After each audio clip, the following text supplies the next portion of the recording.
Қайырлы күн достар, мынау мини погрузчик 32 ат күші. Алдындағы күрегі 0,5 күп күрейтін болады. Биіктігі 2,2 метр биіктікке топырақты салып бере алады. Достар, осындай погрузчиктер біздің жастық шағымызда, балалық шағымызда болмады ғой. Өйткені қорадағы боқтарды, көңдерді, малдың қиын барлығын нәсілкімен таситынбыз. Тіпті кейіннен тачка шықты, тачкамен итеріп таситынбыз. Ол тачканың доңғалағы желі шығып кететін, батып қалатын итеретінбіз. Сондай қиналып жұмыс жасадық қой. Сол кездерде осы бізде болған жоқ қой.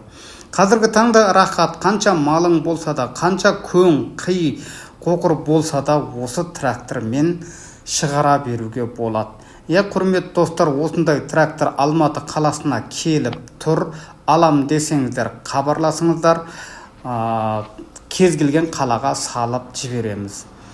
Осы сияқты қызықты да пайдалы видеоларды күнделікті көріп отырғыңыз келсе, онда менің парақшамды жоғалтып алмай, алдымен тіркеліп алыңыз. Және де осы видеоны керек деген достарыңызға жіберіп, бөлісіп таратып қойыңыздар.